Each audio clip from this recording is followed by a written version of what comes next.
Satuan Reserse Kriminal Polresta Denpasar membongkar praktik mafia migas dengan menimbun BBM secara besar-besaran di wilayah Bali.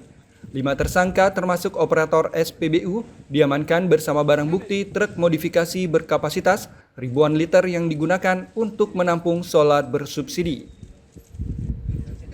Pengungkapan praktik mafia migas ini dipimpin langsung Kasat Reskrim Polresta Denpasar, Kompol Agus Riwayanto Diputra. Petugas berhasil mengamankan 5 orang tersangka, termasuk operator SPBU di kawasan Kabupaten Tabanan, masing-masing berinisial TRP, GNS, DKW, AM, serta DPB. Modus operandi yang digunakan para pelaku tergolong rapi. Mereka menggunakan truk tangki yang telah dimodifikasi khusus agar mampu menampung hingga 3.000 liter atau 3 ton solar dalam sekali jalan. Saat melancarkan aksinya, para pelaku bekerja sama dengan oknum operator SPBU dan menggunakan puluhan barcode berbeda secara berulang kali, sehingga bisa membeli solar bersubsidi dalam jumlah tidak wajar. Wilayah operasi mafia ini meliputi sejumlah SPBU di kawasan Denpasar Barat hingga Kabupaten Tabanan. Solar subsidi itu kemudian dijual dengan harga industri untuk meraup keuntungan pribadi. Akibat praktek ilegal ini, negara diperkirakan mengalami kerugian hingga ratusan juta rupiah. Bahwa dia masuk ke SPBU dengan ini, masuk ke bak ini, sehingga mereka menggunakan barcode yang berbeda, pakai barcode tapi berbeda, tidak dengan sesuai dengan nopol ya kendaraan, namun diisi. Karena ini ada kerjasama antara yang membawa kendaraan ini, pelaku, dengan operator. Jadi ini untuk penyalahgunaan BBM yang bersubsidi. Kali angkut berapa liter dia? Ini 3 ton dalam? 3 ton. Ya. Daya tampung ya? Satu ini bisa 3 ton. Itu dalam 3.000 liter. Ya, 3.000 liter. Ini juga 220 liter. Ya, nanti dia bisa juga menggunakan, kalau kemarin katanya dia menggunakan ini dulu, baru menggunakan. Ya, mungkin itu ya. Satu unit truk yang sudah dimodifikasi dengan tangki khusus kini diamankan sebagai barang bukti.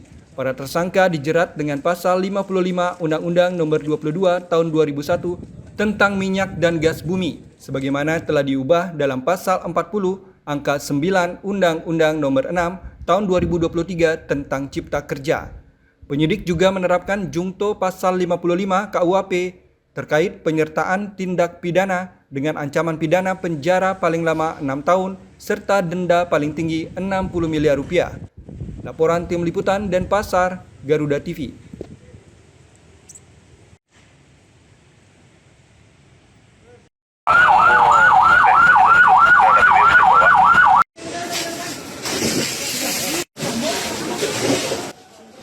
Kios maupun lapak milik pedagang Pasar Pasah Pemecutan atau Pasar Pemedilan Kota Denpasar, Bali hangus setelah dilalap si jago merah.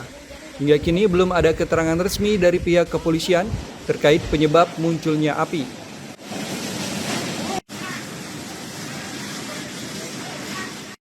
Dari video amatir warga dan Dinas Pemadam Kebakaran Kota Denpasar, terlihat kobaran api cukup besar berasal dari salah satu kios yang terletak di bagian depan Pasar Pasah Pemecutan di Jalan Gunung Batur, Kota Denpasar. Para pemilik kios maupun lapak pun dibuat panik lantaran kobaran api langsung menyebar dengan cepat. 8 unit mobil pemadam kebakaran milik Dinas Pemadam Kebakaran dan Penyelamatan Kota Denpasar dikerahkan untuk mengendalikan api. Petugas harus bekerja keras memadamkan kobaran api agar tidak meluas ke bagian lapak lainnya.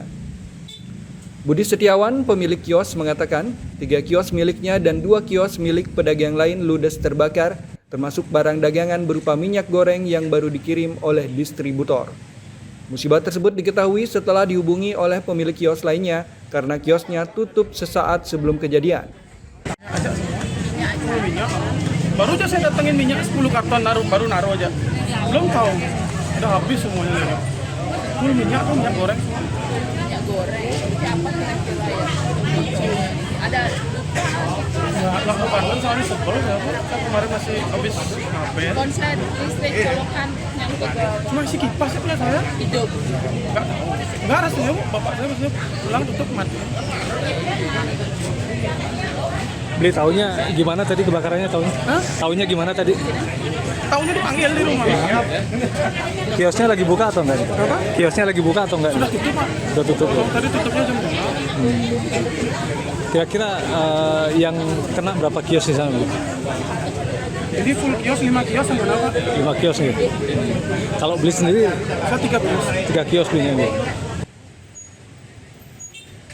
Beruntung tidak ada korban jiwa dalam musibah ini karena aktivitas pasar sudah tutup. Pasca insiden, garis polisi terlihat terpasang di sejumlah titik di lokasi kebakaran. Sementara itu, petugas dari tim identifikasi Polresta Denpasar langsung melakukan olah tempat kejadian perkara guna menyelidiki penyebab kebakaran. Laporan Tim Liputan Denpasar, Garuda TV.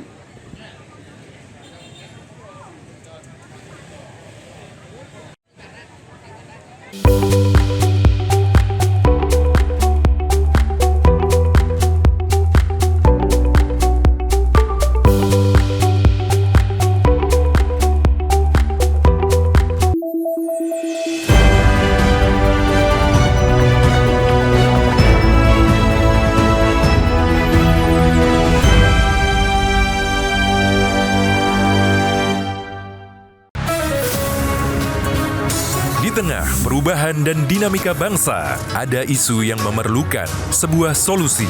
Menyinggung soal SARA seandainya tidak hati-hati. Semua tata kelola penyelenggaraan ya itu harus bersih. Bersama narasumber terpercaya, mengulas topik terkini untuk negeri.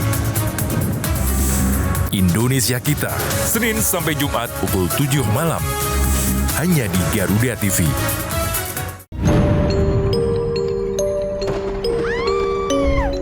Setiap daerah punya daya tarik sendiri. Cerita rakyat yang turun-temurun masih hidup hingga kini. Legenda yang diwariskan hingga misteri yang jarang terungkap. Ratusan peti mati serta berbagai jasad yang dibalut kain. Saksikan misteri hidup. Hanya di Garuda TV. Meski hidup penuh keterbatasan, namun mereka tak pernah lelah berbagi kebaikan. Sebab setiap kebaikan pasti akan kembali dalam wujud kebaikan. Hanya seorang pemuda sederhana yang percaya bahwa bahagia tak perlulah mewah. Inilah orang baik, peduli sesama dari hati ke hati. Hanya di Garuda TV.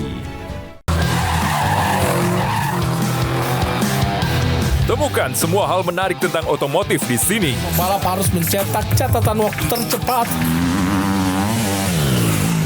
Dari inovasi terkini hingga aksi seru di arena balap, kami hadirkan. Informasi lengkap dari nasional hingga internasional. Saksikan Otomotive hanya di Garuda TV.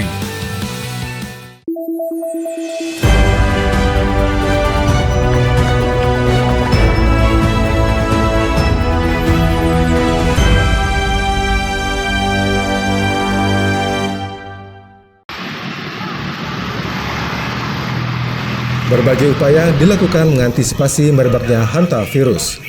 Meski hingga pertengahan Mei 2026, belum ada kasus yang dilaporkan di wilayah Provinsi Bali, dinas terkait secara proaktif terus intensifkan sosialisasi hidup sehat. Sementara pengelola Bandara Ngurah Rai mengantisipasi dengan mengaktifkan thermal scanner. Mengantisipasi merebaknya hantavirus, Dinas Kesehatan Kabupaten Bangli gencar mensosialisasikan hidup sehat. Masyarakat dihimbau menerapkan perilaku hidup bersih dan sehat untuk memastikan tidak ada sarang tikus di tengah rumah maupun gudang. Pelaksana tugas Kepala Dinas Kesehatan Kabupaten Bangli, Idewa Gede Oke Darsana, mengatakan penyakit yang ditularkan melalui tikus tersebut dapat menimbulkan gangguan serius pada kesehatan apabila tidak ada kewaspadaan sejak dini. Hantavirus tergolong penyakit zoonosis karena penyebarannya dimulai dari hewan ke manusia. Penularan infeksi hantavirus ke manusia umumnya terjadi melalui kontak langsung dengan feses, urin, dan air liur tikus yang terinfeksi. Mencegah merebaknya hantavirus, Dinas Kesehatan Kabupaten Bangli menginstruksikan seluruh fasilitas kesehatan, mulai dari puskesmas, klinik hingga rumah sakit, melakukan pengawasan ketat terhadap pasien yang berobat. Meningkatkan kewaspadaan dini dari petugas-petugas kesehatan yang ada di setiap lini, karena penyakit ini berkaitan dengan kebersihan lingkungan. Oleh karena itu, langkah yang bisa masyarakat lakukan, langkah sederhana yang bisa dilakukan, dan ini penting untuk mencegah itu adalah menjaga kebersihan di rumah, sehingga tidak ada kemungkinan tikus ini bersarang gitu. Sementara, Bandara Internasional I Gusti Ngurah Rai Badung Bali mengandalkan perangkat thermal scanner untuk memperkuat pengawasan kesehatan penumpang sebagai langkah antisipasi terhadap potensi masuknya wabah hantavirus melalui jalur penerbangan internasional. Pengelola bandara bersama Balai Besar Kekarantinaan Kesehatan Denpasar memperketat screening kesehatan penumpang yang tiba di Bali, terutama yang melalui terminal kedatangan internasional. Balai Besar Kekarantinaan Kesehatan Denpasar telah menempatkan 2 unit thermal scanner di terminal kedatangan internasional dan 1 unit di area kedatangan domestik. Perangkat tersebut menjadi salah satu langkah awal dalam mendeteksi kondisi kesehatan penumpang yang datang ke Bali melalui jalur udara. Laporan Tim Liputan Bangli dan Badung Bali, Garuda TV.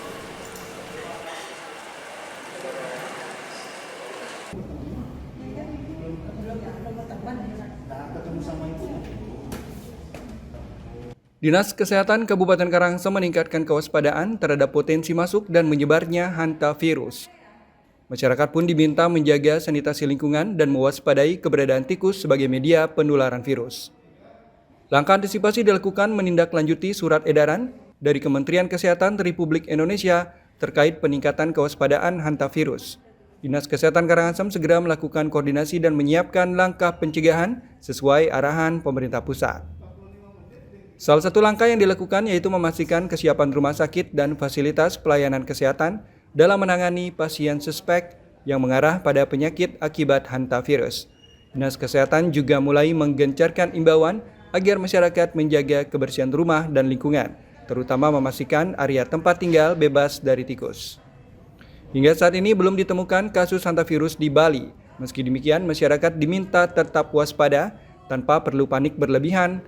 Penularan hantavirus sendiri dapat terjadi melalui paparan partikel debu yang terkontaminasi urin, kotoran, atau air liur tikus yang terinfeksi. Sesuai arahan Kementerian Kesehatan, pengawasan juga ditingkatkan di pintu masuk wilayah seperti bandara dan pelabuhan, khususnya terhadap penumpang dari daerah dengan kasus hantavirus tinggi. Pemerintah juga menyiapkan metode pemeriksaan PCR dan rapid test untuk mendukung deteksi dini.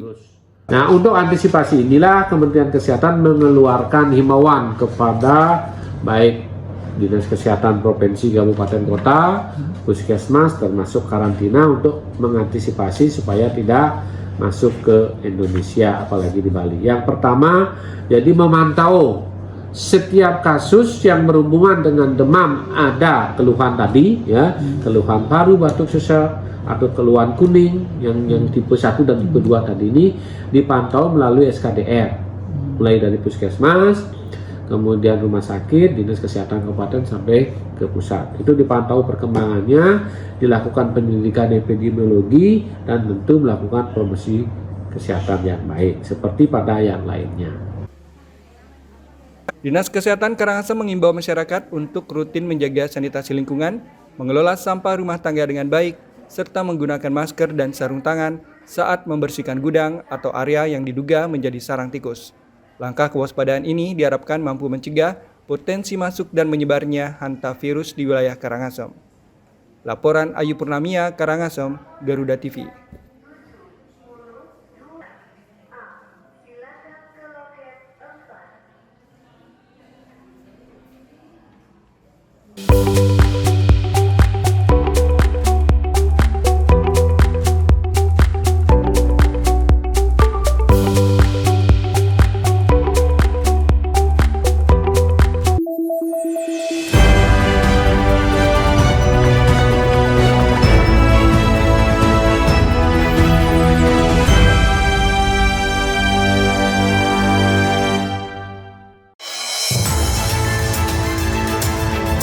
Kini saatnya update di tengah aktivitas Anda. Jutaan 100 kg sabu jaringan Asia Tenggara. Tak menghambat berjalannya sejumlah program prioritas yang tertuang dalam Asta Cita. Berita terhangat, analisis singkat, dan perkembangan terpenting siang ini. Laporan 8 siang, setiap hari pukul 12 siang, hanya di Garuda TV.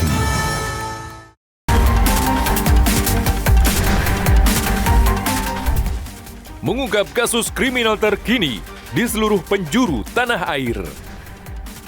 Ulasan tajam tanpa ampun bersama para aparat. Tak ada tempat untuk lengah. Informasi penting yang membuat Anda lebih waspada. Kriminal Plus 62. Hanya di Garuda TV.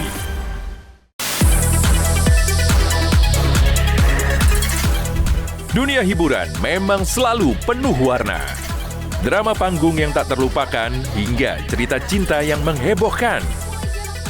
Rahasia di balik kesuksesan para selebriti. Adegan intens, suasana lokasi yang menegangkan. Kehebohan apa saja yang terjadi saat ini. Saksikan Gosip Panas Selebriti. Hanya di Garuda TV. Pertanian Andi Amran Sulaiman menyebut, ekonomi terus bergerak cepat dan setiap perubahan membawa dampak besar. Beragam aktivitas dihadirkan. Kami hadir dengan update terkini seputar keuangan, perdagangan, investasi, hingga sektor strategis lainnya. Tahun depan, swasembada white sugar. Jangan lewatkan Ekonomi 8 pukul 10 pagi hanya di Garuda TV.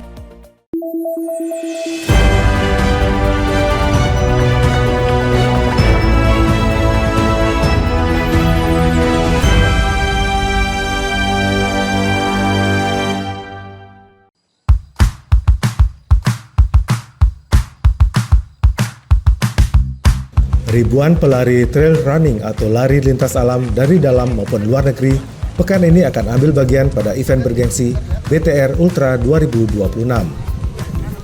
Tidak tanggung-tanggung, para pelari wajib menaklukkan tantangan melintasi kemegahan kaldera raksasa Gunung Batur hingga Gunung Agung yang merupakan gunung tertinggi di Bali. Bagi Anda penggemar lari, mengikuti event trail running atau lari lintas alam tentu menghadirkan tantangan tersendiri. Para pelari wajib memiliki stamina ekstra lantaran jalur yang dilalui tidak semulus lintasan di jalanan. Tantangan tersebut yang membuat ribuan pelari dalam dan luar negeri antusias mengikuti event BTR Ultra 2026 yang mengambil start di kawasan Kintamani Bangli, Bali.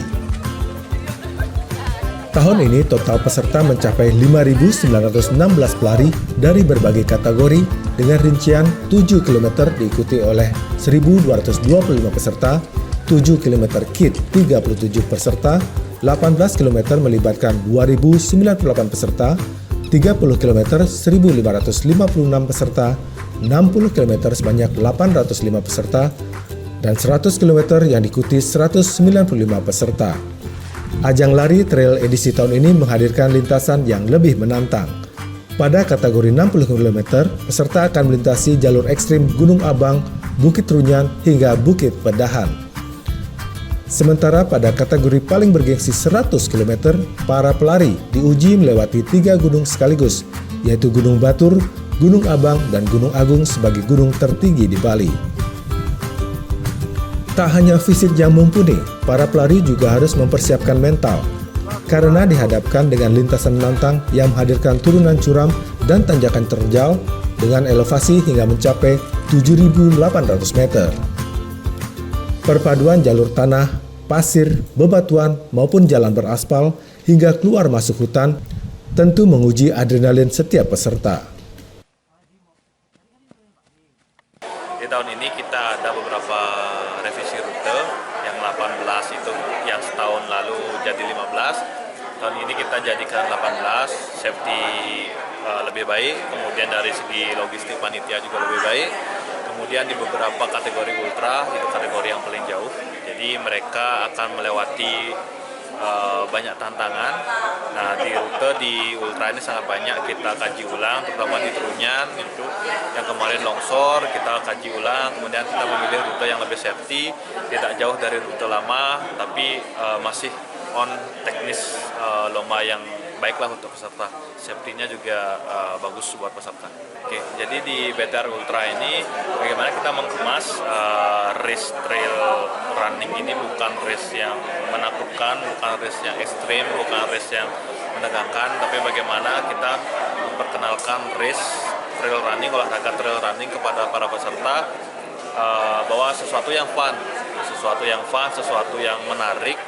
Dari awalnya mereka nggak tahu ya tentang naik gunung, yang nggak terlalu peduli sama alam. Setelah dia ikut trail, jadi baru tahu. Nah, dari cikal bakal itulah tujuan kita bagaimana mengatur cut off time yang memberikan peserta rasa lebih bagus. Jadi rasa lebih nyaman gitu. Jadi total persentase finisher kita sangat tinggi, lumayan tinggi, ada di angka di atas 75%.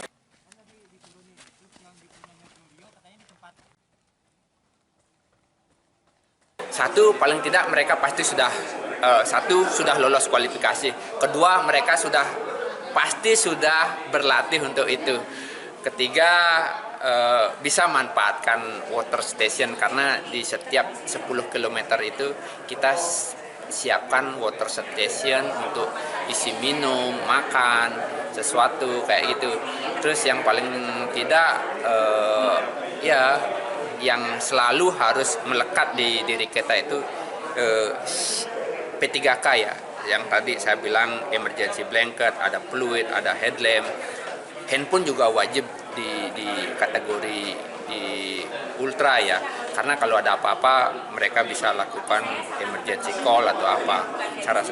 Terus itu yang hal-hal yang perlu dipersiapkan saat mengikuti ultra. Tapi paling tidak orang yang mengikuti lari 100K itu mereka sudah pasti lolos kualifikasi, karena kita saat pendaftaran kita wajibkan kualifikasi itu, dan itu pun akan ada verifikasinya ya, tidak sembarang orang bisa ikut yang kategori ultra. Penyelenggaraan event trail run ini bukan sekedar olahraga ekstrim biasa, tapi juga sarana mempromosikan destinasi pariwisata di Kabupaten Bangli, Bali yang memiliki bentang alam dan keindahan panorama yang luar biasa. Sebagai bentuk kepedulian terhadap lingkungan, panitia juga menargetkan seluruh sampah hasil kegiatan tidak berakhir di TPS, tapi menggandeng pihak mitra yang mampu mengelola sampah secara profesional. Laporan Tim Liputan Bangli, Bali, Garuda TV.